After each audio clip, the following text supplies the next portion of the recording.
दोस्तों आज इस वीडियो में मैं आपको विजया एकादशी का महात्म्य सुनाने वाली हूँ। इस प्रसंग को सुनने और कहने से आपको वाजपेयी यज्ञ के फल की प्राप्ति होती है। विजया एकादशी, जैसा कि आपको नाम से पता ही पड़ रहा है कि इस व्रत को करने से जीवन में विजय प्राप्त होती है, मनचाहा फल प्राप्त होता है। इस व्रत को किसने किया, किस विधि से किया, जिससे कि उन्हें उनके जीवन में सफलता प्राप्त हुई, उनके जीवन में जो भी उनके मनोरथ थे सभी मनोरथ पूर्ण हो गए, ये आज इस वीडियो में मैं आपको बताऊंगी। नमस्ते दोस्तों, मेरे चैनल नीता विक्रम में आपका स्वागत है। मैं हूं आपकी दोस्त नीता। आप सब कैसे हैं दोस्तों, ये बताने के लिए हमेशा की तरह कमेंट सेक्शन में जय माता रानी लिखिए, ओम नमः भगवते वासुदेवाय का जप करिए।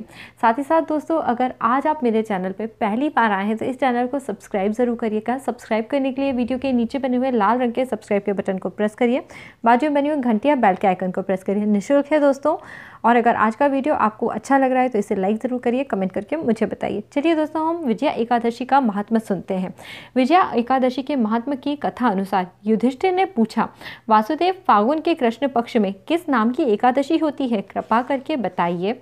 इस पर भगवान श्री कृष्ण बोले, युधिष्ठिर, एक बार नारद जी ने कमल के आसन पर विराजमान होने वाले ब्रह्मा जी से प्रश्न किया, सुश्रेष्ठ, फागुन में कृष्ण पक्ष में जो विजया नाम की एकादशी होती है, कृपया उसके पुण्य का वर्णन कीजिए।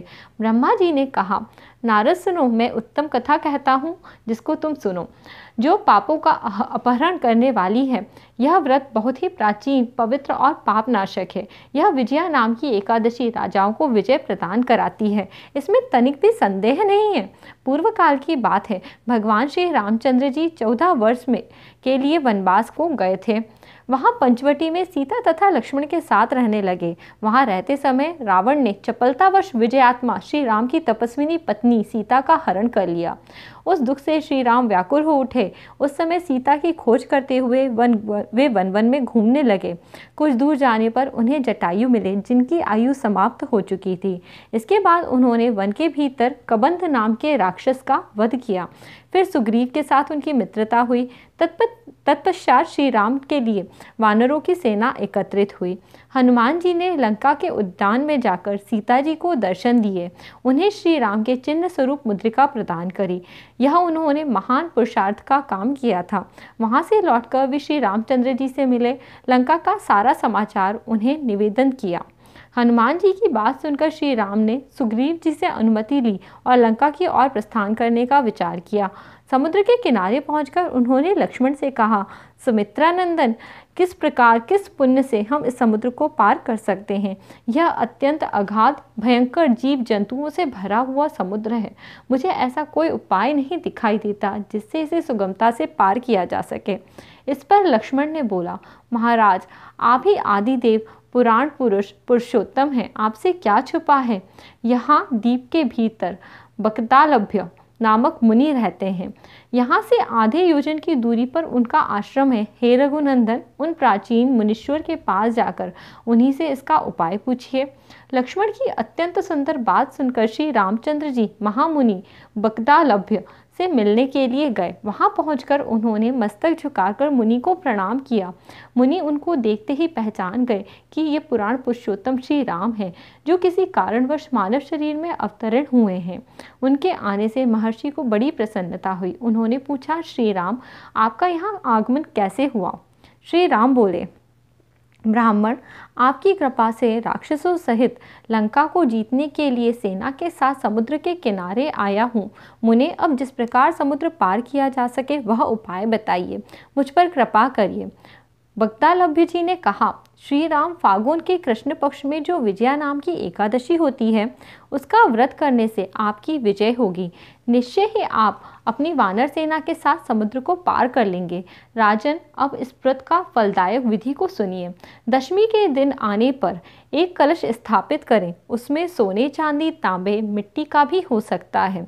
इस कलश को जल से भरकर उसमें पल्लव डालें और उसके ऊपर भगवान श्री नारायण की प्रतिमा का स्थापना करिए और इसके बाद एकादशी के दिन प्रातःकाल स्नान करके कलश को पुनः स्थिरता पूर्वक स्थापित करें।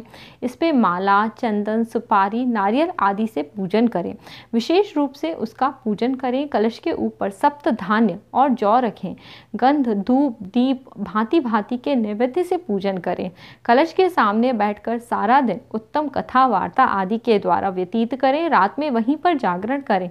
अखंड व्रत की सिद्धि के लिए घी का दीपक जलाएं। फिर द्वादशी के दिन सूर्योदय होने पर उस कलश को किसी जलाशय के समीप, नदी, झरने या पोखरण के तट पर ले जाकर स्थापित करें और विधिवत पूजा करके देव प्रतिमा सहित उस कलश को वेदवेत्ता ब्राह्मण यानी किसी विद्वान ब्राह्मण को दान दे देना चाहिए।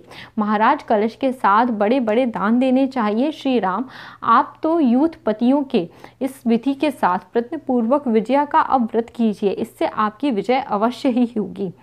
तो ब्रह्मा जी कहते हैं, नारद, यह सुनकर श्री रामचंद्र जी ने मुनि के कथन अनुसार उस समय विजया एकादशी का व्रत किया। उस व्रत के करने से श्री रामचंद्र जी विजयी हुए। उन्होंने संग्राम में रावण को मारा, लंका पर विजय पाई और सीता को प्राप्त किया। रावण, जो मनुष्य इस विधि से इस व्रत को करता है, उन्हें इस लोक में विजय प्राप्त होती है और उनका परलोक भी अक्षय बना रहता है। भगवान श्री कृष्ण कहते हैं, युधिष्ठिर, इसी कारण विजया का व्रत करना चाहिए। इस प्रसंग को पढ़ने और सुनने से वाजपेयी यज्ञ का फल प्राप्त होता है। ये हुई दोस्तों विजया एकादशी के व्रत के महात्म की कथा। मैं आशा करती हूँ आप सभी के लिए एकादशी का पर्व अति उत्तम फलदायक रहेगा। आपके जीवन में सदैव खुशियाँ बनी रहेंगी। इसी कामना के साथ कि आज का ये वीडियो विजया एकादशी के महात्म्य की कथा आपको अच्छी लगी होगी, मैं यहीं समाप्त करती हूँ। अगर आपको ये वीडियो अच्छा लगा है तो इसे लाइक ज़रूर करिए और मेरे सभी वीडियो देखने के लिए कमेंट सेक्शन का पहला कमेंट ज़रूर देखिए। अगली बार फिर आपसे मिलूंगी, तब तक के लिए नमस्ते दोस्तों।